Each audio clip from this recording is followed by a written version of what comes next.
श्री राम, हर हर महादेव। यात्रा का 163 दिन और मैं निकल चुका हूँ ओमकारेश्वर के लिए और सुबह के बज चुके हैं 6। और भाई हल्की हल्की बारिश हुई थी और मौसम इतना ज़बरदस्त।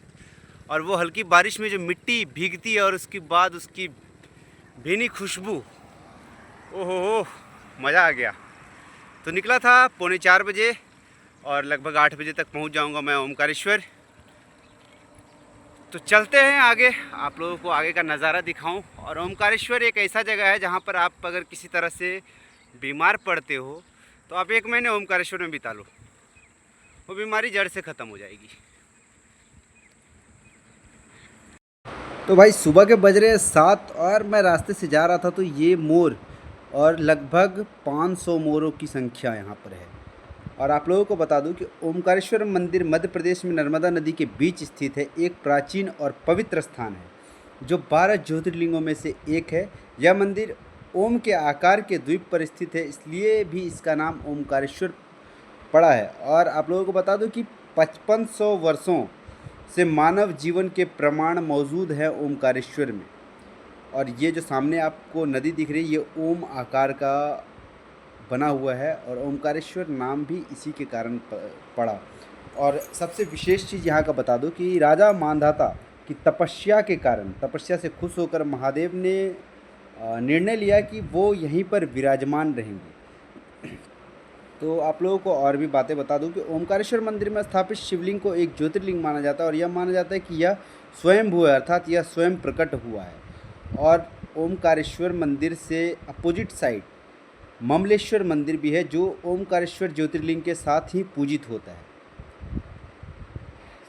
और आप लोगों को बता दूं कि ज्योतिर्लिंगों में देवी अहिल्याबाई होलकर का जो योगदान है वो बहुत ज़बरदस्त है। देवी अहिल्याबाई होलकर ने इस स्थान पर प्रतिदिन 18,000 शिवलिंग बनाकर नर्मदा में विसर्जित करने की परंपरा शुरू की थी। और ओमकारेश्वर मंदिर एक ऐसा मंदिर है जहाँ पर महादेव स्वयं रात्रि के समय यहाँ पर रहते हैं। रात्रि के समय महादेव कहीं पर भी नहीं, ओमकारेश्वर में ही रहते हैं। और यहाँ पर कहा जाता है कि मान्यताओं के अनुसार यहाँ पर चौसर खेलते हैं, माँ पार्वती के साथ यहाँ पर चौसर खेलते हैं। और चौसर का खेल जो है वहाँ पर चौसर का खेल सजा हुआ रहता है रात में। और जिस समय एक परिंदा भी मंदिर के अंदर नहीं जा सकता, वहाँ पर सुबह अगर आप जाएंगे तो वहाँ पर वो चौसर का जो खेल सजा हुआ रहता है वो बिखरा हुआ रहता है पूरी तरह। और दोस्तों आप लोगों को बता दूं कि उज्जैन स्थित महाकालेश्वर ज्योतिर्लिंग की भस्म आरती की तरह ओमकारेश्वर मंदिर की शयन आरती विश्व प्रसिद्ध है। हालांकि ओमकारेश्वर ज्योतिर्लिंग मंदिर में भगवान शिव की सुबह, मध्य और शाम को 3 प्रहरों की आरती होती है। मान्यता है कि रात्रि के समय भगवान शिव यहाँ पर प्रतिदिन सोने के लिए आते हैं। मान्यता यह भी है कि इस मंदिर में महादेव माता पार्वती के साथ चौसर खेलते हैं। यही कारण है कि रात्रि के समय यहाँ पर चौपड़ बिछाई जाती है। और आश्चर्यजनक तरीके से जिस मंदिर के भीतर रात के समय परिंदा भी पर नहीं मार पाता, उसमें सुबह चौसर उसके पासे कुछ इस तरह से बिखरे मिलते हैं जैसे रात्रि के समय उसे किसी ने खेला है। और मंदिर से जुड़ी कुछ और मान्यताएं भी हैं। ओमकारेश्वर ज्योतिर्लिंग से जुड़ी एक कथा आती है जिसके अनुसार राजा मांधाता ने एक बार भगवान शिव की कठिन तपस्या की, जिससे प्रसन्न होकर महादेव ने उन्हें दर्शन देकर 2 वर मांगने को कहा। जिसके बाद मांधाता ने पहले वर में उन्हें इसी स्थान पर विराजमान होने को कहा।